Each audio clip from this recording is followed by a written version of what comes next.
Disampaikan oleh Ibu Dr. Koni Rahan Kundini Bakri MSI, Akademisi dan Analisis Militer Keamanan Pertahanan dan Intelijen. Kepadanya disilakan.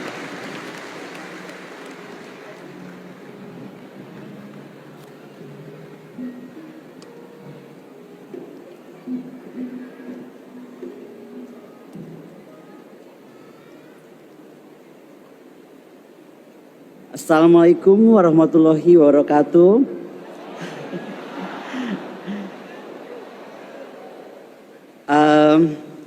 Saya ini kok agak gemper ya di sini ya. Assalamualaikum, salam sejahtera, dan mari hari ini bersama kita mulai dengan doa menyambut kebaikan dan kebijaksanaan untuk memulai tahun baru Islam 1445 Hijriah. Baruka ata Adoni Elohinu melech haolam. Blessed are you, Lord, God, King of the universe. Yang terhormat Syekh Panji Gumilang bersama jajaran petinggi, pemikir, pengajar, semua murid pesantren Al-Zaitun, dan hadirin tokoh sekalian yang dimuliakan Allah. Sebelum memulai sambutan, peringatan satu syuro bertemakan toleransi, perdamaian, persatuan untuk menuju kebangkitan Blue Economy Indonesia Raya ini, izinkan saya menyatakan bahwa kehadiran saya di tengah Syekh dan hadirin sekalian adalah untuk menjalankan tugas kami sebagai guru dan pendidik. Bersama saya hadir Dr. Siddhartha Tahmutar, dosen Sekolah Tinggi Ilmu Kepolisian PTIK, Dr. Ade Muhammad, dosen Universitas Pertahanan, yang telah diberi kesempatan emas untuk melihat dan menyaksikan dengan bangga galangan kapal serta seluruh perangkat terwujudnya ekonomi biru, ekonomi semi biru yang diwujudkan dalam bentuk kerja nyata, bukan sekedar kata dan wawancara, oleh Al-Zaitun dengan segala kemandirian dan keberdikariannya. Mazel tov, Syekh. Bersama saya juga, saya didampingi oleh Habib Dula Al-Kaf. Beliau adalah pendamping dari guru saya Abah Lutfi dari Pekalongan, yang kebetulan tidak bisa hadir pastinya karena juga ada acara di sana. Silakan berdiri, Pak Habib. Latar belakang saya yang dibesarkan dalam keluarga dengan percampuran agama yang begitu damai, dengan dasar pendidikan yang saya alami di masa kecil saya di Sekolah Dasar Jenderal Mustopo di Bandung. Kemudian kesempatan saya menyelesaikan penelitian pendidikan saya S3 di Tel Aviv dan Yerusalem membuat saya demikian beruntung, karena kemudian menjadikan saya hari ini seorang Koni Rahan Kundini Bakri yang hidup dalam alam pemikiran tidak selebar daun kelor, meskipun belum mampu seluas Samudra Biru. Dan itulah mengapa saya berdiri di sini dengan hadirin dan pimpinan Al-Zaitun untuk sebenarnya turut belajar memetik pengetahuan dan kebijaksanaan yang bisa saya petik. Bukankah Nabi Muhammad pernah berkata, kita mampu dan harus mampu menimba ilmu hingga ke negeri Cina. Daripada saya pergi ke Beijing jauh-jauh, izinkan saya datang ke Indramayu dulu sajalah.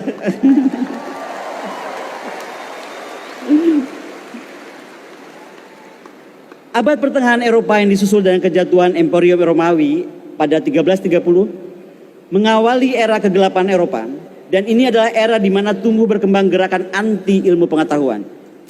Di Indonesia, abad kegelapan terjadi karena dua hal. Ketika era kolonialisme, dan kemudian kita memasuki era baru. Era sok pintar, sok paling tahu, dan sok paling benar di tengah-tengah abad smartphone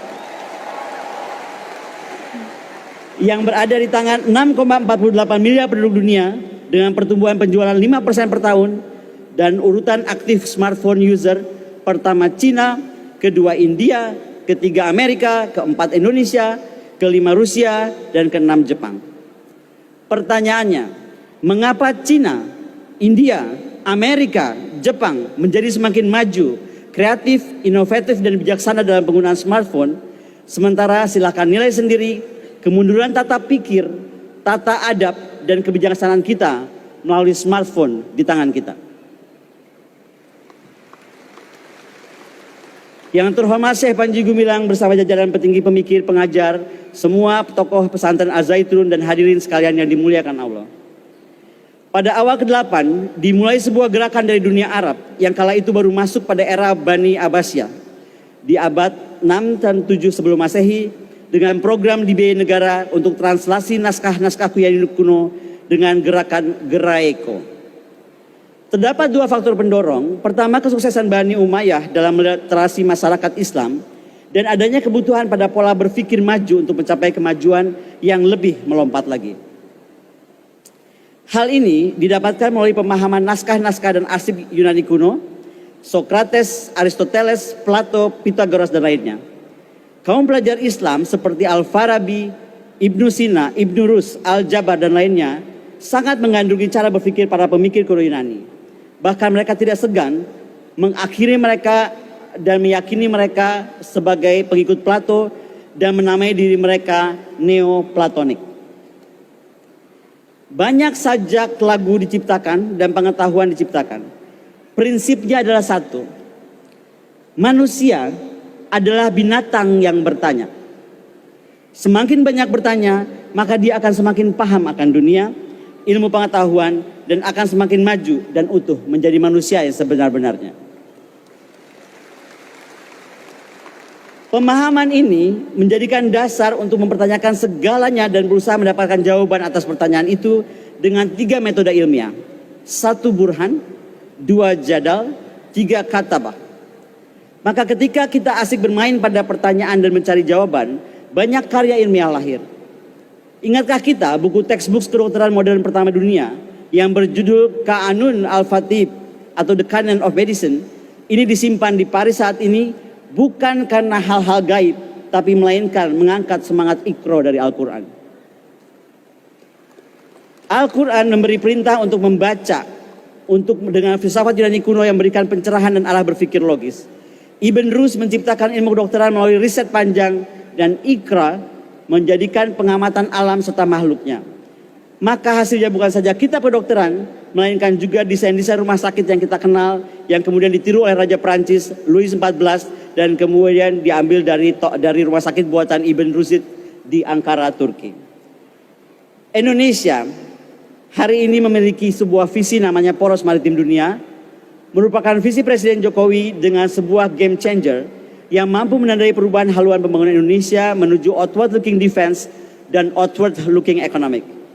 Mampu mencapai keberdikarian dalam infrastruktur, teknologi maritim, dan dirgantara, di mana ambisi maritim ini bukan saja untuk memenuhi kepentingan nasional, tetapi juga untuk mencapai posisi sebagai negara poros dalam regional dan global. Di era smart world ini, dengan senjata smartphone yang digunakan oleh kita dengan cara-cara tidak smart, kita harus berani mengakui bahwa kita telah mengalami kekosongan intelektual dan kompleksitas rendah diri terkait pemikiran, kebijakan strategis, dan kita sekarang berhenti bicara tentang ideal military posture, fleet in being, command and control, bahkan mungkin lupa bagaimana caranya kita menguasai laut. Hal di atas adalah kecacatan yang tidak membuat saja Indonesia kehilangan tradisi strategis dan implikasinya, tapi juga berdampak magnitud pada isu ekonomi biru, pertahanan, serta isu kebijakan luar negeri di tingkat regional dan global. Mengapa momen 1 Suro ini menjadi momentum penting bagi saya dan kita semua untuk berefleksi diri dengan harapan akan diikuti oleh banyak manusia Indonesia lainnya? Sejarah dapat menjadi referensi untuk meningkatkan perencanaan dan pelaksanaan masa depan. Bagaimana menggunakan perspektif sejarah untuk menyusun strategi maritim berbasis kontrol dan penguasaan ekonomi seperti yang dilakukan oleh Al-Zaitun agar mampu dengan jelas mengidentifikasi bagaimana menyempurnakan kebijakan dan strategi mencapai kepentingan nasional kita.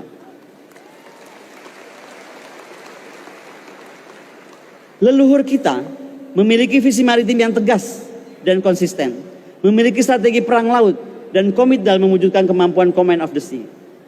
Rainha de Jepara, Ratu Kalinyamat, adalah musuh yang dihormati Portugis karena armada perangnya dan pemerintahannya mampu mendukung industri galangan kapal. Dengan 1, menyediakan analisa tentang tren ekonomi, jalur perdagangan, kemudian memfasilitasi kontrak dengan aktor ekonomi dagang, mengembangkan industri biru dengan analisa informasi, dan menyesuaikan persyaratan-persyaratan yang diperlukan. Kejayaan kerajaan Gowa yang berlangsung dari zaman Raja Gowa Karaeng Tumaparasi Kalona hingga zaman Raja Gowa Sultan Hasanuddin di tahun 1669 menjadi kerajaan maritim besar selama 149 tahun. Kemudian di puncak kejayaannya ditopang oleh sebuah kebudayaan besar maritim. Di dalamnya ditemukan filsafat maritim, tradisi maritim, nyanyian laut, undang-undang kelautan, mitologi kelautan, astronomi, astrologi, seni, arsitektur, benteng, dan seterusnya. Kemudian Perang Makassar dicatat sebagai perang laut terbesar dalam sejarah CVOC, di mana kemudian ditandatangani perjanjian Bungaya yang isinya antara lain, orang Bajo bukan lagi rakyat Goa tapi menjadi anggota VOC, Raja Goa harus memerintahkan rakyatnya pindah dari pesisir ke pedalaman, Raja Goa harus melarang rakyatnya mencari nafkah di laut, rakyat Goa hanya boleh berlayar ke daerah yang diizinkan oleh VOC, tonase kapal harus diturunkan tidak boleh melampaui 50 ton, kemudian 30, kemudian 10 ton. Apa yang saya ketemukan di dalam kunjungan saya bersama Syekh Panji Gumilang kemarin di galangan kapal Al-Zaitun, menurut saya adalah membuktikan bahwa masih bersembunyi semua semangat leluhur kita dalam aliran-aliran yang sewaktu-waktu muncul sebagai gerakan-gerakan sosial yang berskala kecil tetapi dapat menjadi masif kalau kemudian diikuti oleh yang lainnya. Yang terhormat Syekh Panji Gumilang bersama jajaran petinggi, pemikir, pengajar, semua tokoh di pesantren Al-Zaitun dan hadirin yang saya muliakan. Mari kita sekarang berbicara tentang keberdikarian industri galangan kapal. Pasar pembuatan kapal global bernilai sekitar 120,6 miliar dan akan menjadi 175 miliar dolar pada tahun 2025. Secara geografis, Asia Pasifik saat ini merupakan pasar pembuatan kapal terbesar. Meningkatnya perkembangan transportasi regional juga pembuatan kapal secara signifikan mempengaruhi pertumbuhan pembuatan kapal dan Cina menyumbang 37,2% pasar pembuatan kapal global. Diikuti oleh Jepang, Tsuneshi Shipbuilding, kemudian Fincantieri, Italia, Sembcorp Marine Singapore, CIC dan CSC Cina, kemudian United Shipbuilding Corporation Russia, kemudian GSC Russia, dan yang terakhir menurut saya, Al-Zaitun hadir dengan langkah kecil tetapi pasti dan mampu mewujudkan Indonesia Raya dengan kekuatan sebagaimana Jepang, Cina, Italia, Rusia, dan seterusnya. Tugas kita semua hari ini jauh lebih ringan. Tidak harus berperang memimpin armada laut menghadapi musuh di samudera seperti leluhur-leluhur mulia kita. Dan untuk melawan persepsi dan pengkerdilan bangsa maritim. Mari kita sekarang melawan hal itu dengan mengembalikan marwah leluhur dan mewujudkan kedikdayaan Indonesia sebagai negara poros maritim dunia. We need the maritime doer, so enough maritime talker. Sekali lagi hormat saya untuk Syekh Panji yang telah dengan demikian mandiri dan berdikari melahirkan kapal-kapal 1, 2, 3, ratusan, jutaan, dan seterusnya. Membangun secara nyata kekuatan maritim mencakup aspek keberdikarian dalam politik, ekonomi, teknologi, sosial, budaya, keamanan, pertahanan sesuai poros maritim dengan sehormat-hormatnya telah dan dimulai dilakukan oleh Al-Zaitun. Ibn Rus, Ibn Sina, Al-Jabar dan lainnya mengantarkan umat Islam pada era keemasan melalui cara non-perang, apalagi perang agama, tetapi melalui pencapaian ilmu pengetahuan yang dikombinasikan dengan perdagangan. Maka saya bersama tim dari Jakarta dan dari Pekalongan yang hadir kemarin di galangan kapal atas perintah dan restu Kepala Staf Angkatan Laut dan Panglima TNI, demikian berbesar hati melihat kembali adanya neoplatonik dari masyarakat Islam kembali lahir di bumi Indonesia, di debur ombak pantai Indramayu, di tengah rindang kebun sayur dan peternakan damai Al-Zaitun. Toda Raba, terima kasih. Assalamualaikum warahmatullahi wabarakatuh.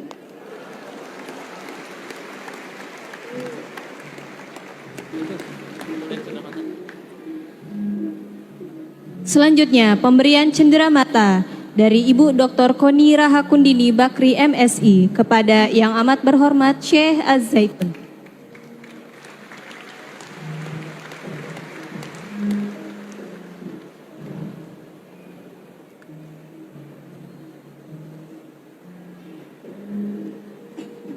wabarakatuh.